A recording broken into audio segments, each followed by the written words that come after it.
ಕನ್ನಡ ವಾಹಿನಿಯಲ್ಲಿ ಪ್ರಸಾರವಾಗುತ್ತಿರುವ ಸೀತಾರಾಮ ಧಾರಾವಾಹಿಯಲ್ಲಿ ನಟಿ ಪೂಜಾ ಲೋಕೇಶ್ ವಿಲನ್ ಪಾತ್ರದಲ್ಲಿ ನಟಿಸುತ್ತಿದ್ದಾರೆ. ಹಲವು ವರ್ಷಗಳ ಬಳಿಕ ನಟಿ ಪೂಜಾ ಲೋಕೇಶ್ ಅವರು ಕಿರುತೆರೆಗೆ ಮರಳಿದ್ದಾರೆ. ಕನ್ನಡದಲ್ಲಿ ಮೊಟ್ಟ ಮೊದಲ ಬಾರಿಗೆ ವಿಲನ್ ಪಾತ್ರದಲ್ಲಿ ಕಾಣಿಸಿಕೊಂಡಿದ್ದಾರೆ. ಭಾರ್ಗವಿ ಪಾತ್ರದಲ್ಲಿ ನಟಿ ಪೂಜಾ ಲೋಕೇಶ್ ನಟಿಸಿದ್ದು ನಾಯಕನ ಚಿಕ್ಕಮ್ಮನಾಗಿದ್ದಾರೆ. ಎಲ್ಲರ ಮೇಲೂ ದ್ವೇಷ ಇಟ್ಟುಕೊಂಡಿರುವ ಭಾರ್ಗವಿ ಖಡಕ್ ಆದ ಪಾತ್ರ ಇದು. ಪೂಜಾ ಲೋಕೇಶ್ ಕನ್ನಡ ಚಿತ್ರರಂಗದ ನಟಿ ಹಾಗೂ ಕಿರುತೆರೆಯಲ್ಲಿ ನಿರೂಪಕಿಯಾಗಿದ್ದರು. ಪೂಜಾ ತಮಿಳು ಚಿತ್ರರಂಗದಲ್ಲಿಯೂ ಸಕ್ರಿಯವಾಗಿದ್ದಾರೆ. ಇವರ ತಂದೆ ಕನ್ನಡ ಚಿತ್ರರಂಗದ ಹೆಸರಾಂತ ನಟ ದಿವಂಗತ ಲೋಕೇಶ್, ತಾಯಿ ಕನ್ನಡ ಚಿತ್ರರಂಗದ ಖ್ಯಾತ ನಟಿ ಗಿರಿಜಾ ಲೋಕೇಶ್.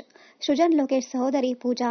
ಶಾಸ್ತ್ರೀಯ ನೃತ್ಯವನ್ನ ಪರಿಣಿತಿ ಹೊಂದಿರುವ ಪೂಜಾ ರಿಯಾಲಿಟಿ ಶೋಗಳಲ್ಲಿ ಭಾಗವಹಿಸಿದ್ದಾರೆ. ಯುದ್ಧ, ಮ್ಯಾಜಿಕ್ ಅಜ್ಜಿ, ಉಲ್ಟಾ ಪಲ್ಟಾ ಮುಂತಾದ ಚಿತ್ರಗಳಲ್ಲಿ ಅಭಿನಯಿಸಿದ್ದಾರೆ. ಸೆಲ್ಫಿ, ಕುಂಕುಮ್, ಮಹಾಭಾರತ ಸೇರಿದಂತೆ ಹಲವು ತಮಿಳು ಧಾರಾವಾಹಿಯಲ್ಲಿ ಮಿಂಚಿದ್ದಾರೆ. ಸೀತಾರಾಮ ಧಾರಾವಾಹಿಯಲ್ಲಿ ಪೂಜಾಗೆ ಭಾರ್ಗವಿ ಎಂಬ ಪಾತ್ರ ಸಿಕ್ಕಿದ್ದು, ಭಾರ್ಗವಿ ದೇಸಾಯಿ ಮನೆತನದ ಎರಡನೇ ಸೊಸೆಯಾಗಿದ್ದಾರೆ. ಯಾವುದೋ ಒಂದು ಅಹಿತಕರ ಘಟನೆಯಿಂದ ಆಕೆ ದೇಸಾಯಿ ಮನೆತನವನ್ನ ನಾಶ ಮಾಡುವುದಕ್ಕಾಗಿ ಪಣ ತೊಟ್ಟಿದ್ದಾಳೆ. ಧಾರಾವಾಹಿ ನಾಯಕ ಶ್ರೀರಾಮನ ಜೀವನವನ್ನ ಹಾಳು ಮಾಡಲು ಪ್ರಯತ್ನಗಳನ್ನ ಪಡುತ್ತಲೇ ಇರುತ್ತಾಳೆ. ಸೀತಾಳಿಂದ ಶ್ರೀರಾಮನನ್ನ ದೂರ ಮಾಡುವ ಸಲುವಾಗಿ ಭಾರ್ಗವಿ ಹೊಸ ಪ್ಲಾನ್ ಮಾಡುತ್ತಿರುತ್ತಾಳೆ. ಆದರೆ ಶ್ರೀರಾಮ ಸೀತಾಳನ್ನ ಬಿಟ್ಟುಕೊಡುವುದಕ್ಕೆ ತಯಾರಿರುವುದಿಲ್ಲ. ಸೀತಾ ಮತ್ತು ರಾಮನ ನಡುವಿನ ಪ್ರೀತಿಗೆ ಸಿಹಿ ಸೇತುವೆಯಾಗಿದ್ದು, ಯಾವೆಲ್ಲ ಕಷ್ಟಗಳನ್ನ ಈ ಜೋಡಿ ಅನುಭವಿಸಬೇಕಿದೆಯೋ ಗೊತ್ತಿಲ್ಲ. ದಶಕಗಳ ಬಳಿಕ ಮತ್ತೆ ಧಾರಾವಾಹಿಗೆ ಬಂದಿರುವ ಖುಷಿ ಪೂಜಾ ಲೋಕೇಶ್ ಹಂಚಿಕೊಂಡಿದ್ದಾರೆ.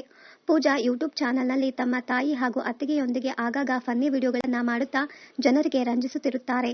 ಇನ್ನು ಜಿ ಕುಟುಂಬ ಅವಾರ್ಡ್ಸ್ ಕಾರ್ಯಕ್ರಮದಲ್ಲಿ ಮಾತನಾಡಿದ್ದ ಪೂಜಾ ಬೋಲ್ಡ್ ಆಗಿ ಕಾಣಿಸಿಕೊಂಡಿದ್ದರು. ಅಮ್ಮ ಗಿರಿಜಾ ಲೋಕೇಶ್ ಅವರಿಂದಲೇ ಪದಕ ಪಡೆದಿದ್ದರು. ತಮ್ಮ ನಟನೆ ಬಗ್ಗೆ ಮೊದಲ ಕ್ರಿಟಿಕ್ ಎಂದರೆ ಅಮ್ಮ ಎಂದು ಹೇಳಿದರು. ಈಗ ಅವರಿಗೆ ಬೆಸ್ಟ್ ವಿಲನ್ ಪದಕ ಪಡೆದಿದ್ದಕ್ಕೆ ಖುಷಿ ಪಟ್ಟಿದ್ದರು. ಇನ್ನು ಜನರು ಕೂಡ ಭಾರ್ಗವಿ ಪಾತ್ರಕ್ಕೆ ಬೈದು ಶಾಪ ಹಾಕುತ್ತಿದ್ದಾರೆ. ಅಂದರೆ ನನ್ನ ಪಾತ್ರ ಜನರ ಮನಸ್ಸಿಗೆ ಇಷ್ಟವಾಗಿದೆ ಎಂದು ಹೇಳಿದರು. ಇನ್ನಷ್ಟು ಕನ್ನಡ ಧಾರಾವಾಹಿ, ಸಿನಿಮಾ ಹಾಗೂ Kannada Bigg Boss season 10 daily ಅಪ್ಡೇಟ್ಸ್ಗಾಗಿ ಚಾನೆಲ್ ಅನ್ನ ಸಬ್ಸ್ಕ್ರೈಬ್ ಮಾಡಿ. Thank you.